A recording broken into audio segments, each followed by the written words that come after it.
Okay, hello and welcome to another speaking practice video by Johnny.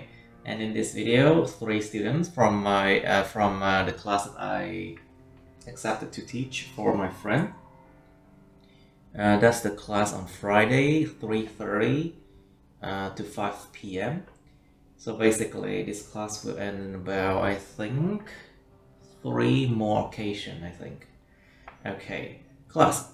Let's do our practice now, and now basically I have decided to go randomly to some topics. So let's try number 14 now, shall we? Studying mathematics. Let's try number 14, studying mathematics. Thử chủ đề về toán học xem các bạn. Học toán xem. Okay, so Miss Hương Yến, please. So when did you start learning math? Let's try it. Okay, think about when did you learn it first? Is it primary school? Is it kindergarten? Is it high school? Is it university or college? When did you start learning math then? As I remember, I think I started learning math at kindergarten. Say again? I started learning math at... Did you say that kindergarten? I don't understand that. I don't remember the spelling of kindergarten. I don't understand that word either. Thì nó là mẫu giáo. In kindergarten. Kindergarten. Kinder mean kids. Kindergarten là vườn trẻ hay là mẫu giáo. Kindergarten. When I was in kindergarten, so what did they teach you? To count? Yes. To count like from 1 to 10, is it? To recognize the numbers. To recognize number, yes. To recognize numbers, nhận ra mặt chữ con số. To recognize numbers, and then teach me how to count, how to plus, how to sum up numbers, làm thế nào để mà cộng dồn các số, cách để cộng dồn các số. How to sum up numbers, I see. Alright, so Miss Quinn, please. Do you like math? Do you like math, Miss Quinn? Actually, I don't really like math because when I were in my high school, I didn't study math well. You didn't? I prefer another subject, but to sum up, I don't like math. Yeah. Yes, you don't like math at all, I see. So, so basically is math difficult for you to learn, Miss Quinn?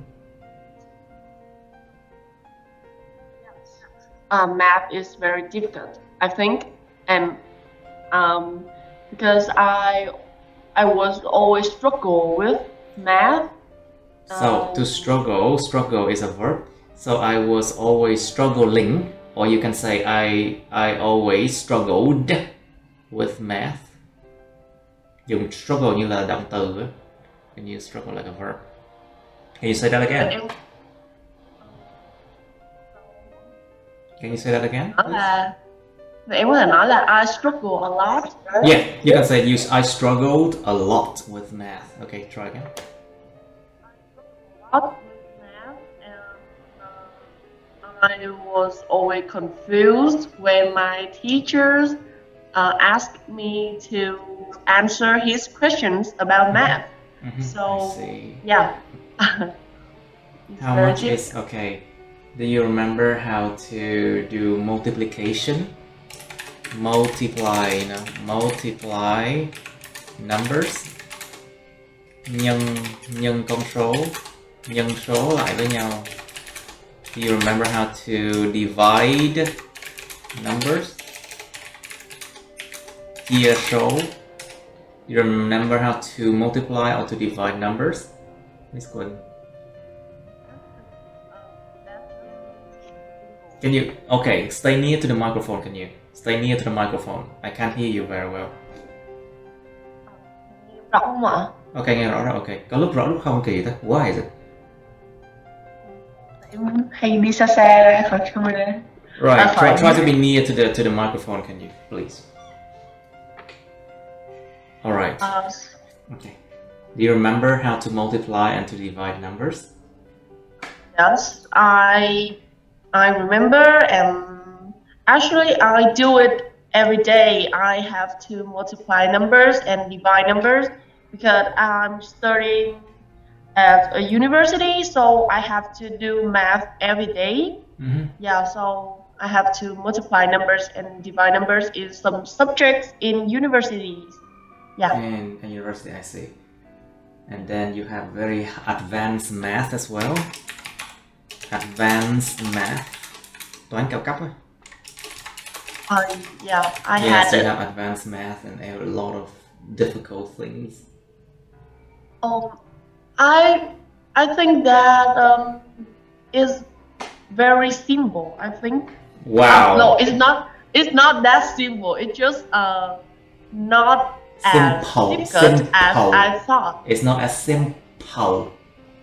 It's not as simple as I thought in the past, and as my friends told me, because my teachers, my advanced math teacher, yeah, he taught me very carefully, so I could understand all the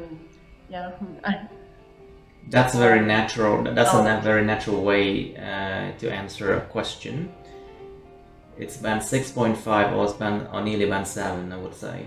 Very good. Now, Miss Tay, please. So, do you remember your math teachers? There are many teachers taught me in my life. That taught me. Taught. That taught me in my life. In my life, but the one person who made me remember for a long time is my sister, because she taught me when I was 6. When I was 6. She taught me how to study and solve math problems, and how to calculate. So to me, she is the best teacher to study math. She's the best teacher to study math with, right? With myself. I see. Right, okay. That's very good. Very good answer. I like this class. Lớp này chắc khoảng 6.5 7 chấm đấy, I think. Okay, Miss Hương Yến, please. So, do you remember your math teachers? Well, yes, I do remember my math teachers. There was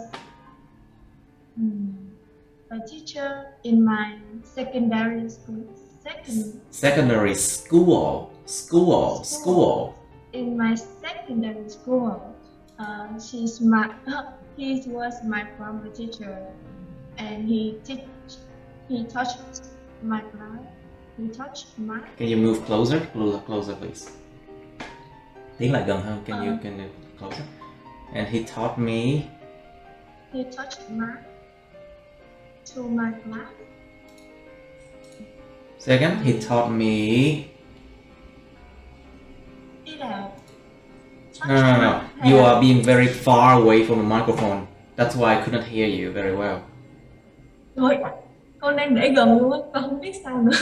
Okay, that's better now. Can you try again? And he taught me. He taught me math. in my class. Thế là thầy nói dạy toán gọi là touch me math. Alright, he taught me math in my class. So what's special about him then, and that you remember? Well, it's not in the majority things, but he's very careful and Caring or careful? Caring or careful? caring. He's a very caring person, right? Rất là chăm sóc. He's caring person. He's always look after the students like us. So it's very touches me. It touched me. It touched me. Touched You can use touch like a verb. So it touched me. So it touched me a lot. Okay, I see. So, Ms. Nguyen, can you tell me, do students learn math in high school, which is junior and senior high schools in Vietnam? You know, junior high school, trường cấp 2, senior high school, trường cấp 3 in Vietnam? Well, yes, the students like us. As a student, we study math a lot. It's like a compulsory subject. A compulsory subject subjects. in Vietnamese education. In Vietnam education. Yes, it's a compulsory subject in the Vietnamese education. Vietnamese education. I see. And okay, so Miss Michael, please. Do you like to use a calculator? Yes, I do like because I'm not good at math as I thought before. So I think when I study another subject, When I say another subject. I need to calculate. I don't want to waste too much time.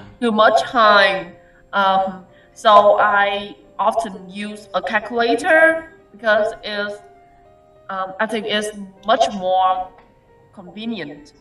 And, much more convenient for me.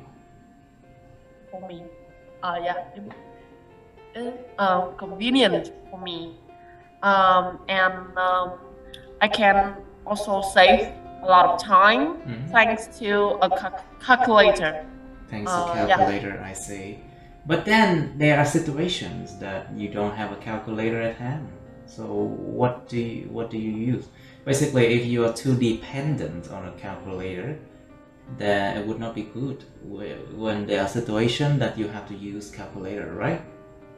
Yeah. Think about going to the market. You do not have your calculator at hand, you know. I have a calculator in of course, on your smartphone. On your smartphone, always you have your smartphone. But so the problem is solved then. Actually, I think I still can calculate by myself, but but if I have to calculate some complex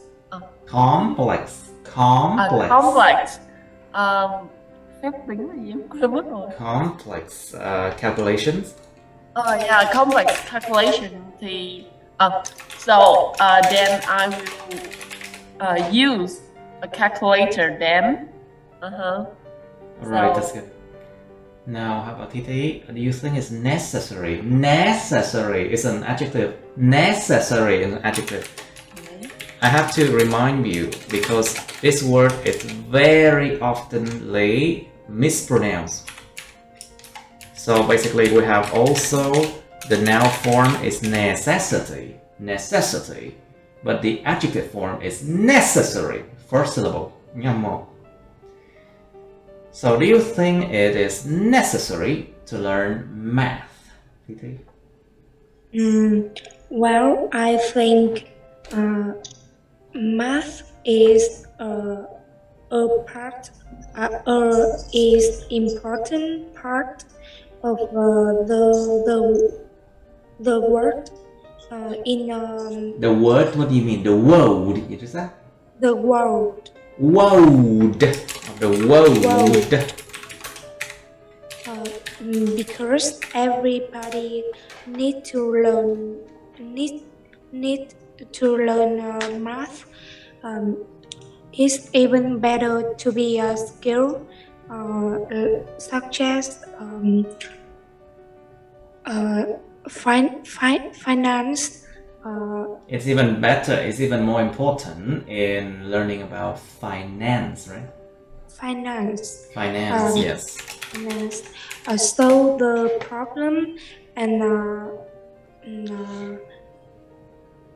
is perhaps the most important subject taught in the school. In the school system. Trong hệ thống trường học là trong trường được. In school. Yeah. In school and so on. In addition, math. Well, that's a bit too. Well, that's a bit too unnatural. Cái câu trả lời của em nó hơi bị không tự nhiên lắm nên em dùng những cái từ mà trong writing quá nha.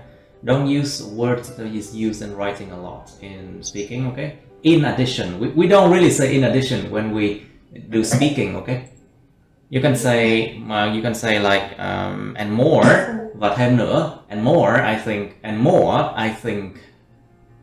And more I think if you are good at math, you are good at math. Good at with the math, you will have a good chance in the future with a good opportunity in the job. In the job, I see. Like for example, if you're good at math, you can go to IT, you know, information technology. You can be engineer. You can be what else? Yes. You can work in design field, something like that, right? Yes. Yes.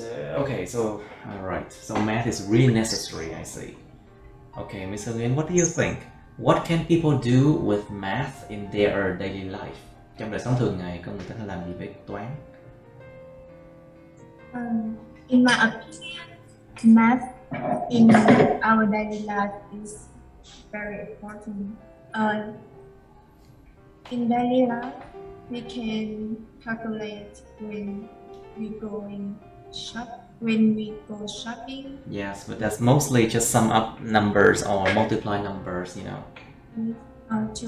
Phần đông chỉ là sum up, chọn dồn và nhân số thôi. How to pick goods with a better price. Ý em là kiểu điều với túi tiền đó là kiểu những món đồ. To pick the goods that it's affordable. Affordable, vừa vặn túi tiền, vừa túi tiền, có thể chi trả được, tức là nó vừa vặn túi tiền. To pick the goods that are affordable for you.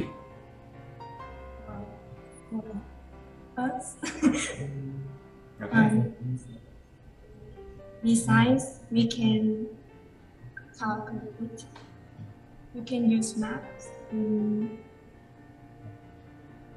In what?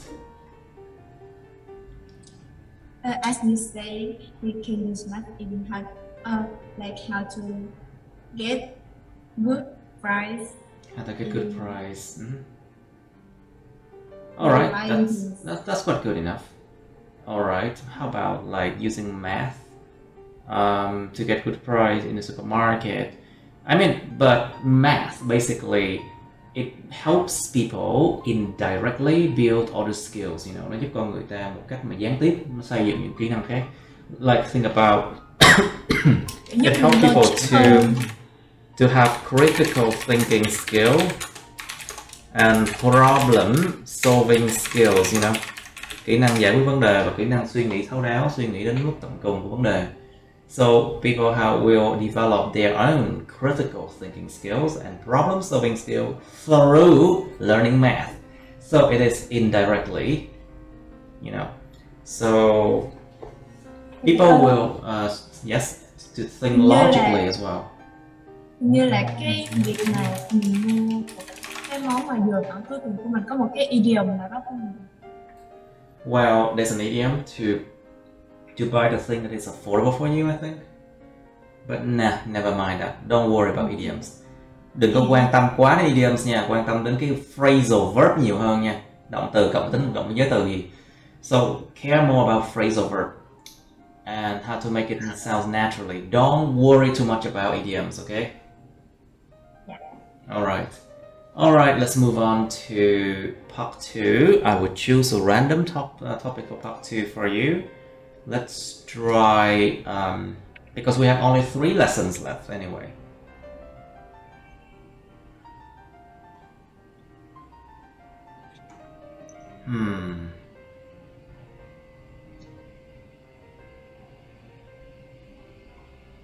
Let's choose, okay, do you know about art?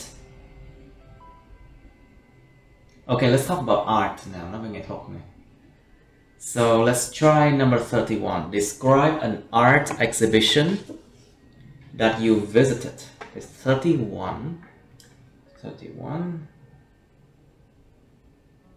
Describe an art exhibition that you visited. Miêu tả một cái gọi là triển lãm nghệ thuật mà các bạn đã viếng thăm. You should say when you saw this exhibition. Bạn đã coi được cái triển lãm này lúc nào. Where the exhibition was held. Cái triển lãm này được tổ chức ở chỗ nào. What was on display. Điều gì đã được trưng bày.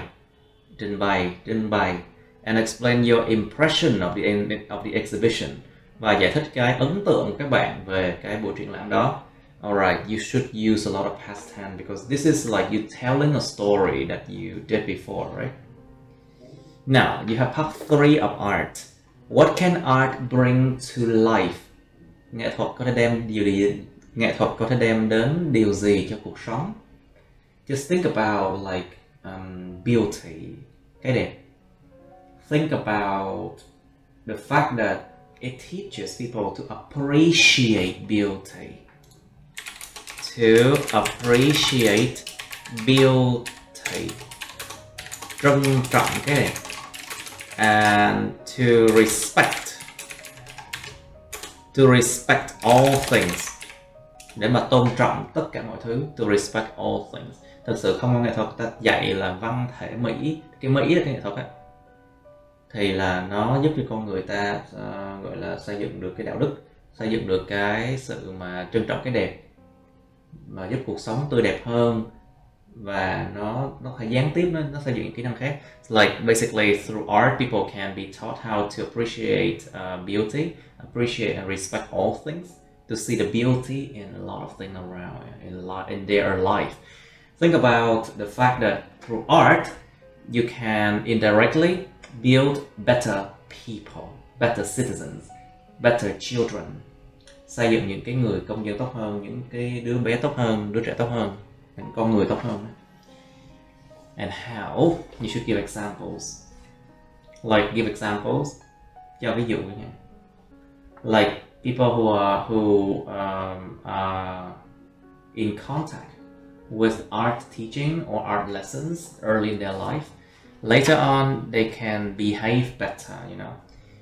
Những người mà được tiếp xúc với lại nghệ thuật, lớp học nghệ thuật từ sớm, có thể sau này họ sẽ hành xử tốt hơn hẳn.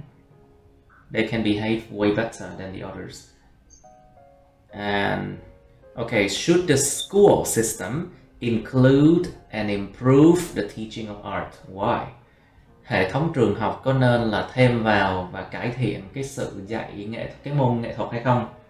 Thêm vào môn nghệ thuật và cải thiện cái chuyện dạy những môn nghệ thuật hay không? So it includes, so basically include art in the school subjects. And then improve the teaching of art.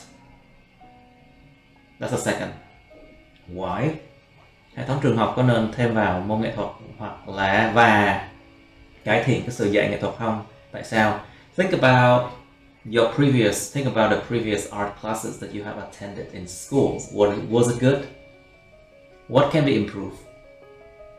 What subjects do they not teach? Like for example, they don't teach the piano They don't teach guitar. They don't really teach like something else aside from painting, isn't it?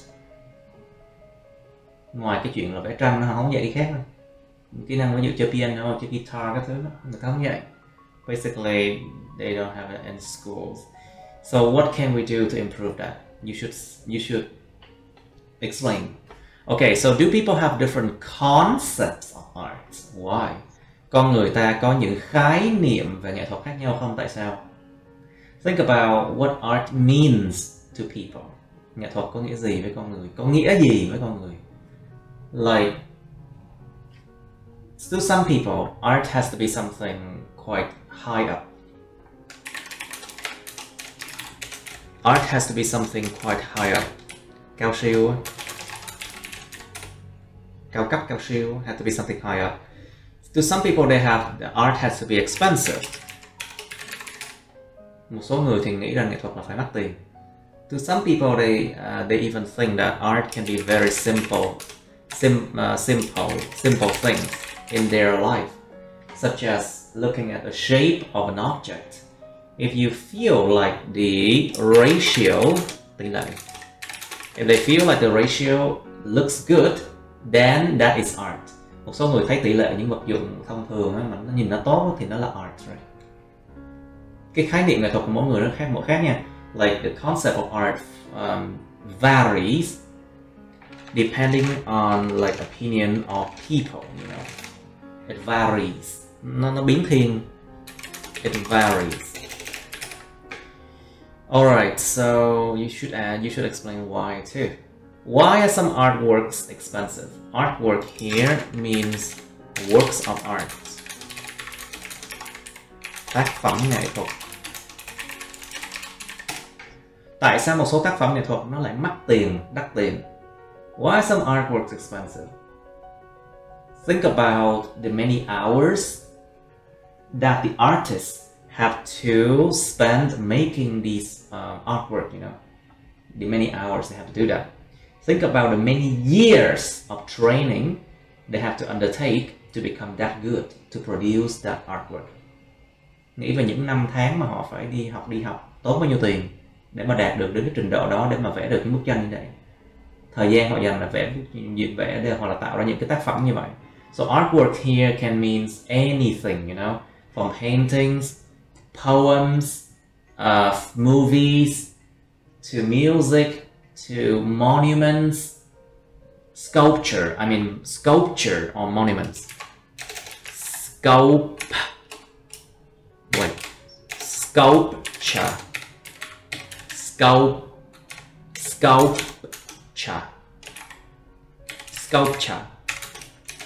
Điêu khắc. To sculpture hoặc là tượng điêu khắc. Sculpture. Okay, so think about the materials that they have to use to make some artwork. Some materials can be quite expensive to get and quite difficult to obtain as well. Một số cái vật liệu dùng để vẽ tranh hoặc là dùng để tạo tác phẩm nghệ thuật nó có thể rất đắt tiền và khó mà đạt được, khó mà có được nha. And think about the fact that these artwork, once you make them, you cannot reproduce them easily, because to make art, you need a source of inspiration, you know? Cần một cái nguồn, a source of inspiration, một nguồn cảm hứng sáng tạo. And the source of inspiration doesn't come often. Cái nguồn nó không có đến thường xuyên đâu. Sometimes, once you make something, you cannot make it again. You cannot reproduce it. You cannot reproduce it. Không thể tái tạo là được nó đâu. Tạo là một lần thôi, trong đời thôi chẳng hạn. So, that could be the reason why artworks are so expensive. Why are some people like to collect famous paintings? Tại sao một số người họ lại thích thu gom hoặc là sưu tầm những cái bức tranh nổi tiếng? Think about the fact that you can sell it for you can sell it, resell it. You can resell it, bán lại. You can resell it for a higher price each time, because the price of artworks or paintings, famous paintings, will keep increasing and increasing and increasing, you know. Cái giá của những cái bức tranh nổi tiếng á, nó càng ngày càng tăng lên chứ không có giảm đâu. Có thể bán lại được tiền á. And of course, famous paintings, what can they bring to the owner? Những cái bức tranh nổi tiếng có đem lại những gì cho những người mà sở hữu chúng đâu? Đem lại những gì? Có thể là người sở hữu chúng sẽ có được một cái giá trị tốt hơn của căn nhà của họ. Like the owners of famous paintings, the price of they can increase their net values, you know. Giá trị chung của họ. They can increase the net value of their home or themselves by having famous painting in their home, you know. And so they can attract visitors, of course, có thể hấp dẫn những người khách viếng thăm nhé. Or what else? You should think about the reason behind that, you know. Okay, you have 3 minutes to think about part 2 and part 3. 3 phút bắt đầu. Okay, please. Miss Titi, can you start first? Can you describe an art exhibition that you visited? Be careful with the verbs, okay?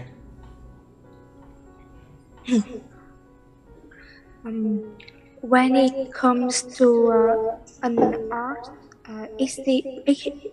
Exhibition.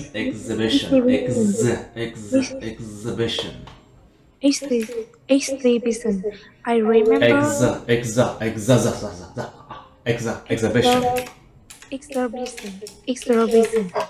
I remember when I was a freshman.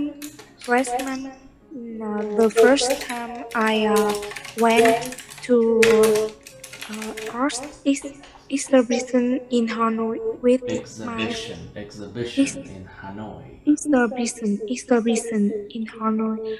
my friend. In there, they got many different display inside, such as the amazing picture, unique sculpture, unique sculpture, stone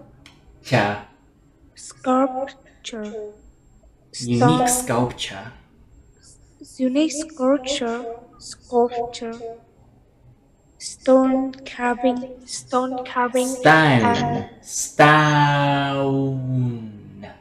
không có stone nha, O-N, stone, O-N, stone, carving, stone carving, stone carving,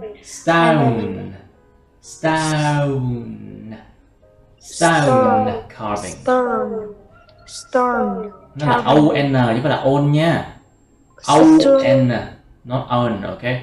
It's stone carving.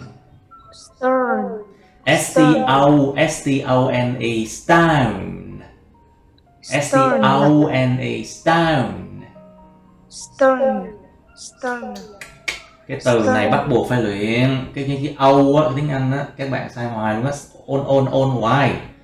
Stone carving.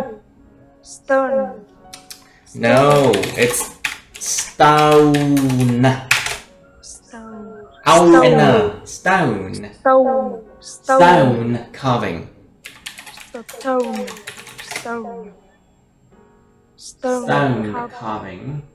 Stone carving, and many others. It was extremely impressed me by the work of artists. By the word of artist. Nhưng làm sai rồi. By the word of artist. By the works of artists. By the works of artists.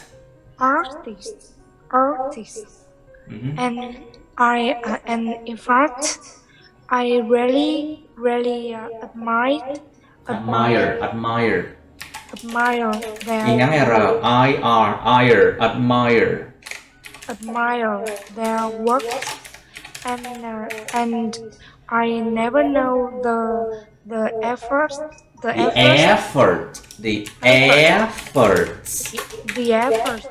The efforts. The efforts. The effort. The The effort. efforts. The efforts. The efforts. The efforts. The efforts. The efforts. Right? The effort. They have to work behind. Okay, that was too long. Hơi bị quá dài, quá 2 phút rồi nha. It's more than 2 minutes already. Alright. Can you How go long on? Yes, Move on, move on. I could say this exhibition was very nice and wonderful. Yes. Also, that was the first time I really attended in a art in an art Artwork, in work an artwork. and in artworks. Yeah, Mhm. that's it. Okay, thank you. And so, okay, so, right, Miss Hương Yên, please. Can you describe an art exhibition that you visited, please?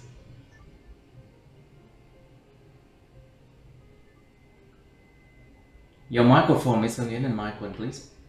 Bật mic nè các bạn. Alright, Miss Hương Yên, please. Can you describe an art exhibition that you visited, please? Never mind, don't worry. People forget to turn on microphone all the time. It's okay. I visited an art exhibition 3 years ago. It's about Wait. 3, you said 3 years ago. Is that what you say? 2 years ago. 2 years ago. I visited an art exhibition 2 years ago. It was about HIV. Oh, Mình được nói vậy chữ HIV. about HIV virus. About HIV virus. Yes. It was held in District 1 near Diamond Plaza. Nước Bà, nhà thờ Đức Bà. And the Notre Dame is called the Notre Dame Cathedral. Cathedral. The Notre Dame Cathedral. Thánh đường nè Đức Bà. Notre Dame Cathedral. The Notre Dame Cathedral. Cathedral. Yes, what was it? Displayed some artworks like Artwork. It displays some artworks. Artworks. Some artworks about like paintings, movie clips Movie clips. that introduce what was HIV. What HIV is. Nó không phải là câu hỏi nha. It's not a question, so you have to say what HIV is. Nhưng mà nó là what mình cũng nói là What HIV was. What HIV was and If it's like past tense, yeah. how dangerous it was, and then teach us. It was, you know. It was, and Yes. teach us how to avoid it. In my impression, Okay. it was held in a big place, so we went around comfortably. And then Yes. for the interesting artworks. So that is my impression. Okay, that was my impression. Okay, very good. Quite interesting. Okay, interesting. Và interested chứ không phải interesting nha. Nó nhấn âm mở đầu nha. Interesting. First syllable. Okay. All right, Miss Quinn, please. You can describe. Can you describe an art exhibition that you visited? So when I were in my first When year I was when I was in my when I was in my first year of university, once my friend invited me to visit an art exhibition. So I was she said that is um, a one of a kind exhibition. one of a kind. So she tried to buy the tickets at all costs, and so I took the chance and went to the exhibition. So we took a bus to the district one. What? Đúng không ta? Quận 1 đấy ạ. To the district one. To district one. District 1. District. To district one. District one.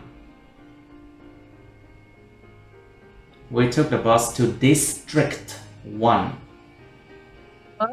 We took the bus to district one. one. Can you say that now? We took the bus to district one. Can you try that? Bus to district one. Okay. And so we came to the exhibition and we were amazed because this is an exhibition to raise fund for an orphanage, and so I saw that they are so ở đây mình dùng they are hay there were because you mentioned something in the past, and there are so many of them. So there were so many of them. So there were. Okay. So there were many paintings and drawings of unknown Vietnamese artists. So they came here and they sold pictures to raise fund also, and I would it left the deepest impression on me because so basically it left. So it left an impression on me, right? Left an impression on me. It left a good impression on me, isn't it? Left the deepest impression on me. Okay. Because of the ancients and the classes atmosphere.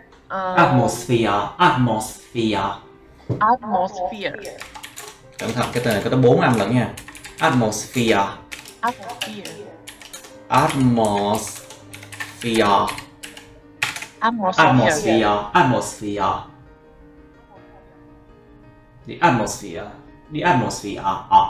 Âm schwa cuối cái âm nha, cái âm yếu hơn âm cuối đó. Atmosphere. It's a schwa sound at the end, you know.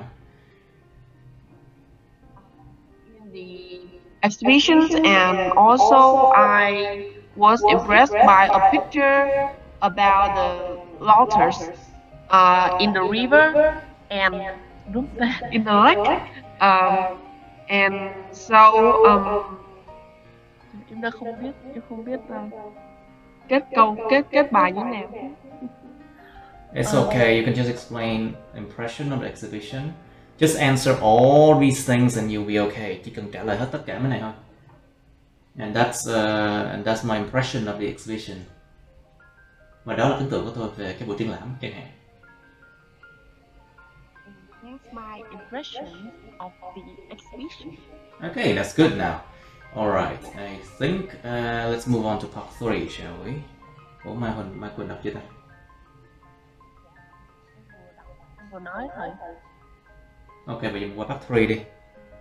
Okay, let's move on to part 3 of art. So, Thi, please, so what can art bring to life? Works can artworks can provide us with knowledge, of how is knowledge không có đếm được. Knowledge is uncountable. knowledge. So artwork cannot bring us knowledge, is it? Can or cannot? Cannot. Why would it cannot? Of course, artwork can bring us knowledge, of course. Đương nhiên tác phẩm nghệ thuật có đem đến kiến thức chứ, tri thức chứ. Có chứ. Ý em là nó mang đến nhiều kiến thức ấy ạ. Can bring us a lot of knowledge. Can bring a lot of knowledge of how is it. Besides, it also enhance our general cognitive abilities of reasoning, emotions, memory, and so on. So I could say it brings many useful to life. Okay, it brings many to our life. Okay, very good. All right, so Miss Hương, what do you think? What can art bring to life then? In my opinion, art can bring to life. Yes, like yes, it can bring us knowledge about their About their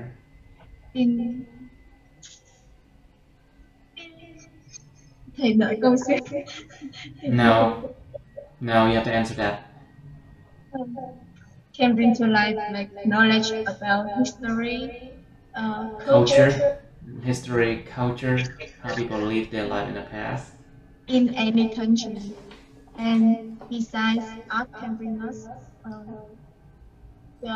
the ability to The ability to do what? have creative mind. To have the creativity, I mean, để có được cái sức sáng tạo, isn't it? Yes. It can, and besides, it can bring us some peace. Some what?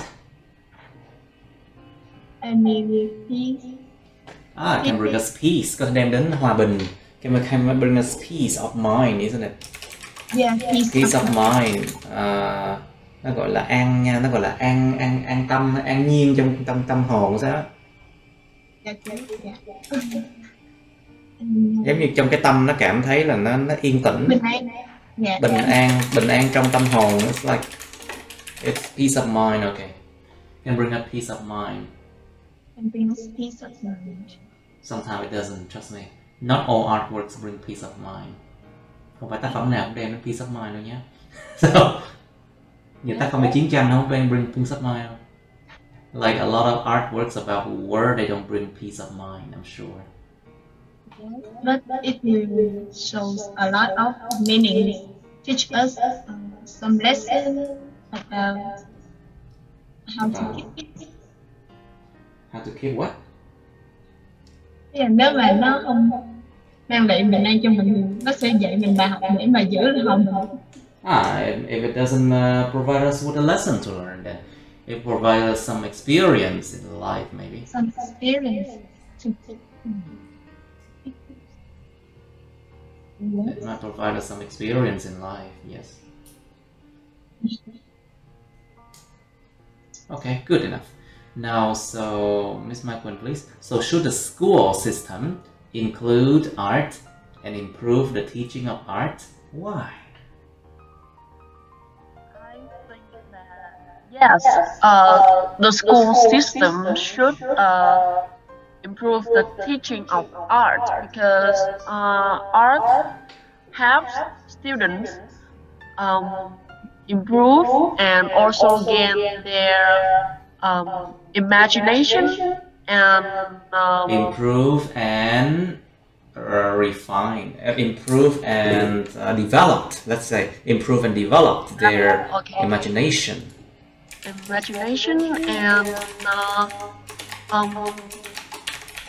maybe they can relax thanks to art.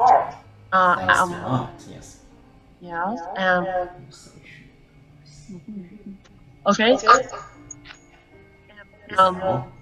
Sometimes there are some children, they have ability to maybe like study higher of art, and To study higher art and then they can become professional artists, you mean? Chúng có thể trở thành những người họa sĩ, nghệ sĩ chuyên nghiệp. They can become professional artists, you know.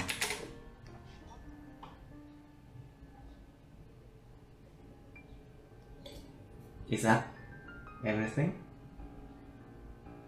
Nhưng cái quan trọng ở đây á, nó không nhắm tới đó là cái gì? Improve. Why do we have to include and improve the teaching of art? Because art helps people to be better citizens, you know, be better children, citizens that can behave better. Giúp con người ta hành xử tốt hơn, làm xã hội nó an toàn hơn, làm cho mọi thứ nó tươi đẹp hơn, you know. It helps improve the society as well.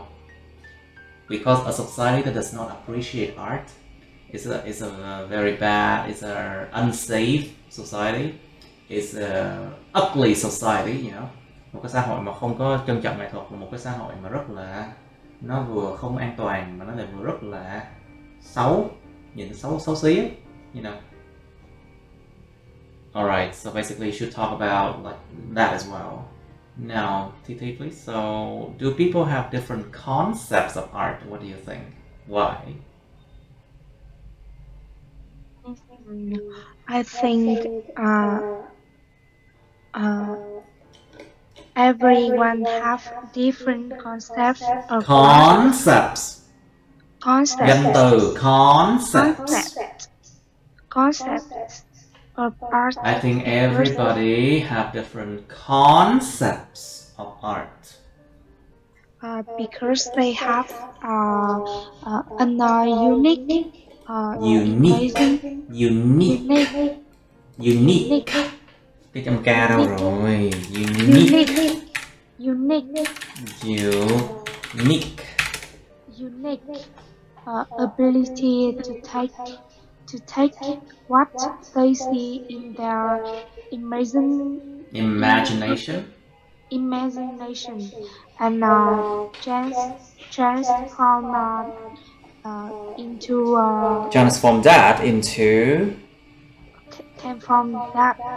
into what they can see, and besides they have different creativity.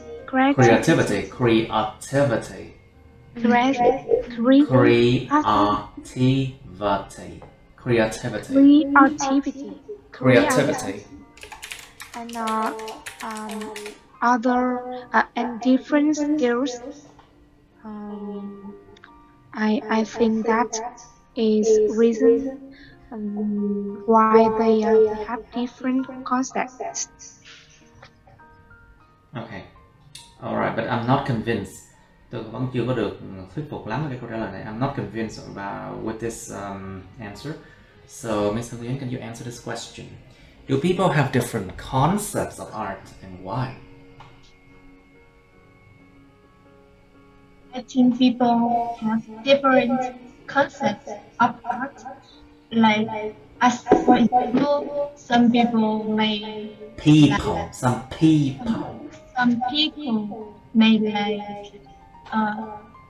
abstract art. They might like abstract art, right? Then some people may just like simple art.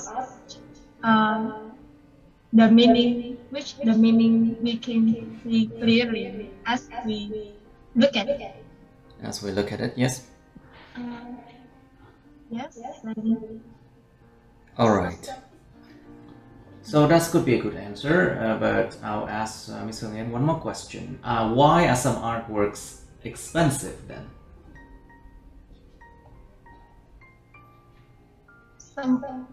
In my opinion, some artworks may be expensive because some artworks are very expensive because they are from famous, well-known artists. which can drive the In which the price will go up really, really high, isn't it?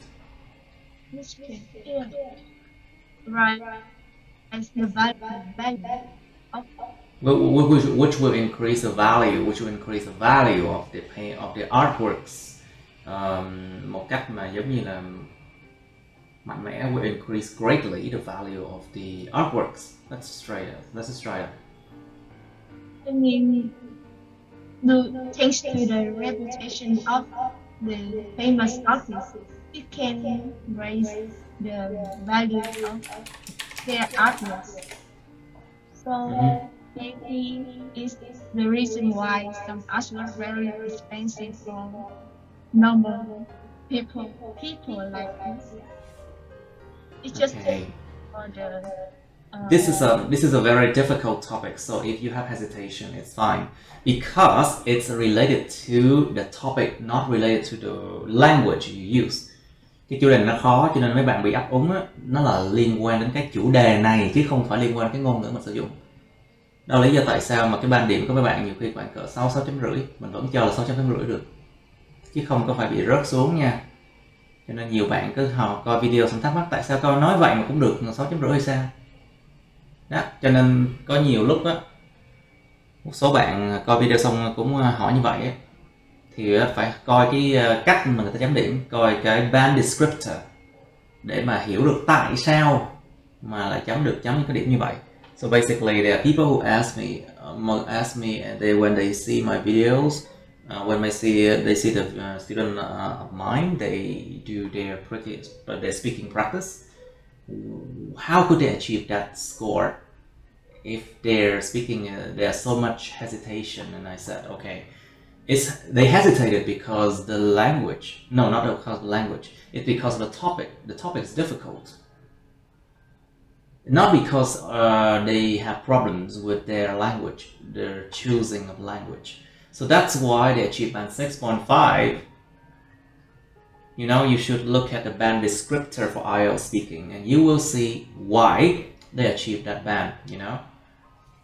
So it's not like I don't know. Of course I teach IELTS, I have to know that, you know. So try to do some research before you comment something. Cho nên các bạn nào mà thắc mắc vậy, ráng phải nghiên cứu kỹ rồi hẳn comment. Okay. Now, so Miss Quinn, please. So why do some people like to collect famous paintings then?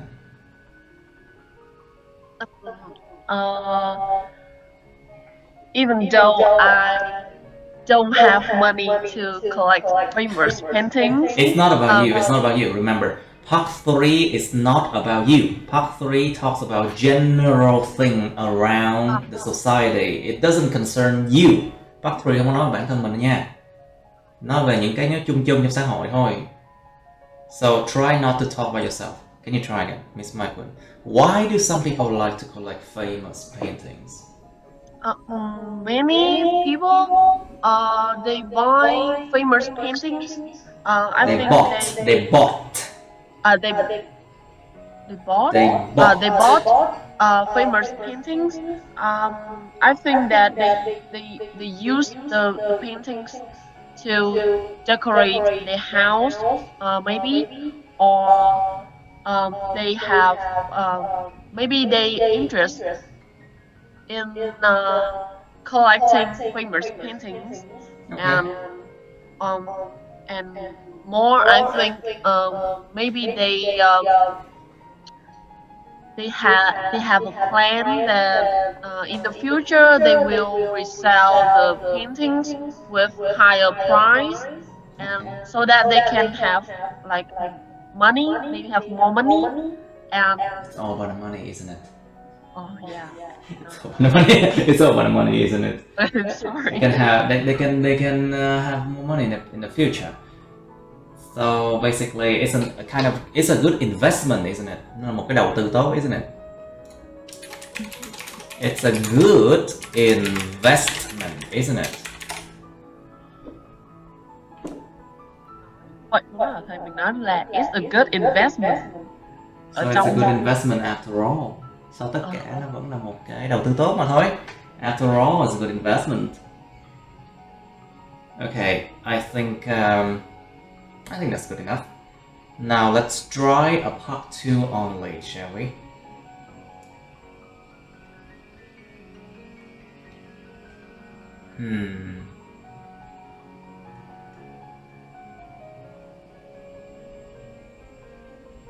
Okay, let's try this one. 55. Describe a magazine that you like. Miêu tả một cái tạp chí mà các bạn thích coi. Tạp chí mà các bạn thích coi. You should say what the magazine is. Tạp chí gì vậy? When you started reading this magazine, khi nào các bạn đã bắt đầu coi cái tạp chí này, xem cái tạp chí này. What the content, không có content nha, content, danh từ content, nội dung. What the content is, cái nội dung của nó có cái gì. Explain why you like this magazine, giải thích lý do tại sao các bạn thích cái tạp chí này. Content, content, content. The verb is to contain something, chứa cái gì đó, nhưng mà danh từ content, okay? The noun is content, the verb is contain something. Alright. Well, okay, why you like this magazine? Giải thích tại sao bạn lại thích cái tạp chí này. Okay, let's try this one. It's not that hard, so I'll give you 2 minutes for this one, okay? 2 phút bắt đầu. Alright, time to do it. Now, Miss Hương Yến, please, can you describe a magazine? Magazine, những âm ba nha. Magazine or magazine. You can say magazine or magazine. A magazine that I would like to say is Kênh 14. Which is, mình nêu một cái tên là tiếng Việt, không phải tiếng Anh thì mình phải giải thích ra nha. When you mention something that is not English, you have to explain what it is. Because you cannot assume that the examiner will understand those things. Even when you mention a name of a city or a name of a place, you have to explain that in English, of course. Nhớ nha, phải giải thích ra những cái từ mà không phải tiếng Anh, tại mình không thể nào đòi hỏi cái người mà examiner người ta hiểu được mình là chỗ đó chỗ nào hoặc là cái đó là cái gì. So basically, Kênh 14, which is a very popular magazine for the Vietnamese youth or the young Vietnamese people, right? Mà là một tạp chí rất là popular, một tạp chí rất là được nhiều người sử dụng cho những người trẻ, người Việt chẳng hạn. Okay, let's try again. Describe a magazine that you like. Dù mình kể một cái nơi chốn tên tiếng Việt đi nữa, cũng phải giải thích nó ra là cái gì. A magazine that I would like to say is Kênh 14, which is a very popular magazine. Which is a very what? A very popular magazine for young people. Okay. For people in Vietnamese, especially young people. I started reading this magazine since I was in primary nhưng đầu primary school. And Kênh 14 contains, thì nó là chứa What? The Kênh 14 contains the Ráng nói rõ ràng đi các bạn ơi. Try to speak clearly. Kênh 14 contains what? The content of Kênh 14. The content of Kênh 14 is from showbiz, from the show business.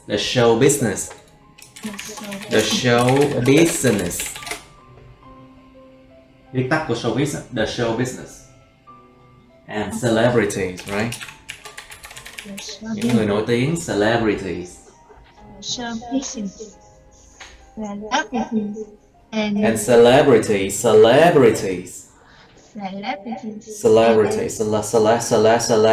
với xè lé nha. Celebrity. Celebrities. Fine. Sports. Beauty and fashion. And Beauty and fashion. fashion. And Beauty and fashion. and health. I like this magazine because it has an attractive, easy reading cover so that people can look up more easily. Okay, people can look up more easily. Okay, and that's why I like this magazine.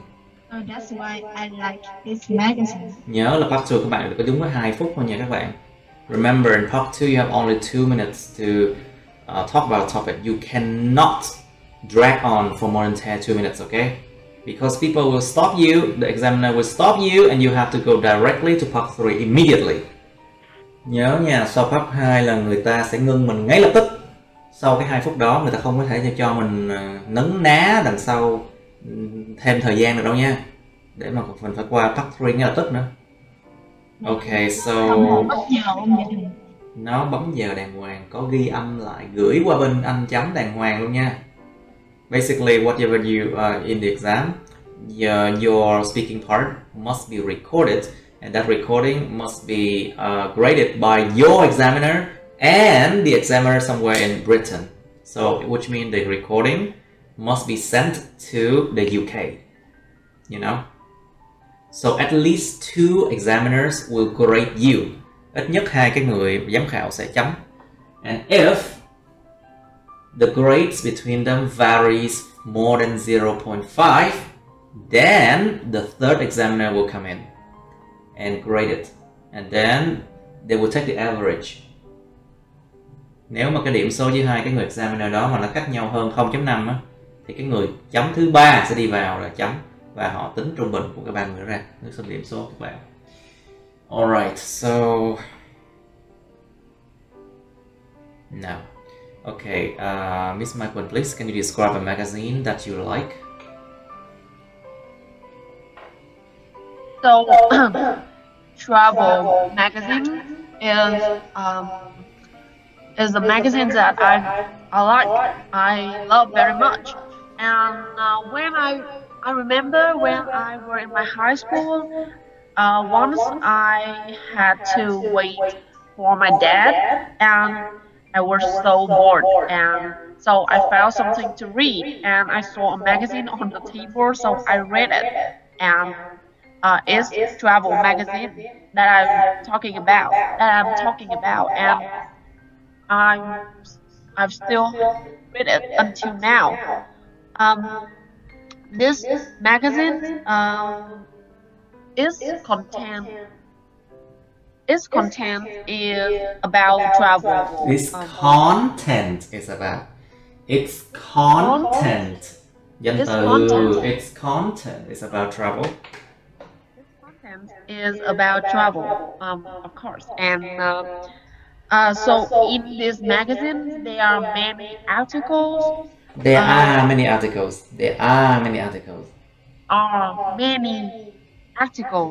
And pictures of places that I've never been to. So it has many views. So basically it has many views, right? The magazine has a large reader base. Let's just say the magazine has a large fan base. Có một cái base của những người hâm mộ, has a large fan base. Or it has a large reader, a large reader count. Maybe just large fan base, I think it's enough. Continue, please. So the magazine has a large fan base, and fan base. Base ở đây là cái lượng người. Base here means the amount of people. The large fan base, not fan page. Okay, fan page means different from fan base. You know. And when I read this magazine, I can see a lot of pictures of dreamy sunset and also another views too. So I can also read some interviews of people that travel around the world. So The they world, share the travel around the world. the world. And that's why I like this magazine. Yeah. You That's should why I love conclude. You this should magazine. conclude. You know, kết thúc lại. You should conclude. And that's why I like this magazine. Okay, Miss Tay, please. Can you describe a magazine that you like, please?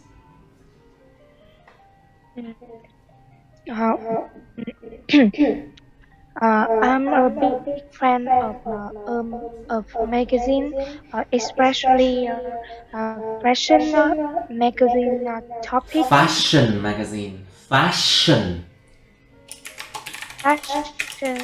Fashion magazine topic, such as Vogue. Vogue. It's pronounced like Vogue, I think. Vogue. Vogue.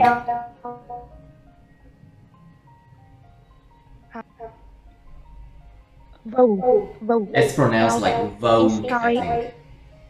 Vogue. Okay. Vogue. Continue, please. Actually, I have been read to this magazine for almost 10 years ago. Actually, I have read this magazine. I have read this magazine for more than 10 years. Read this magazine for more than 10 years ago. More than 10 years. 10 years. More than 10 years, actually. Okay. More than 10 years. Okay.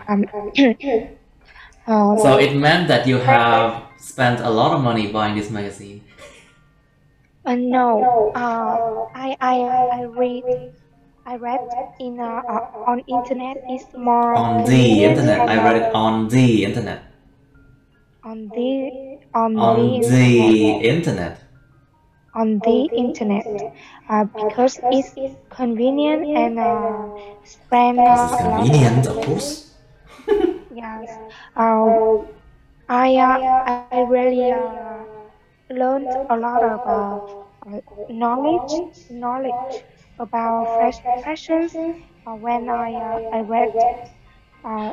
For example, I know I know a lot of tips how to mix and match different items together, and I know fashion models of in the world. You mean fashion models?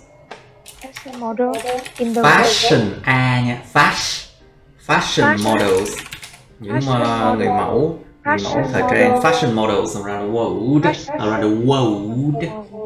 world. And some brands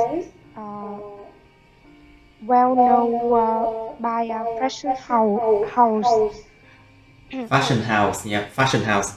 Những nhà like fashion house. We have the word fashion house. Yes. Yeah, you know, I can catch up with the trend of the fashion world. So last but not least, thanks to it, I never regret when I spent too much time for reading this magazine. This magazine. Yeah, because it brings me a lot of useful in my life. Useful what? Useful as an adjective. You must have a noun after that. Bring me a lot of useful things in my life, okay? Useful things in my life. Okay, that's good. That's better. Now, so I think that's it for today. You have any question, class? Mấy bạn có hỏi gì không?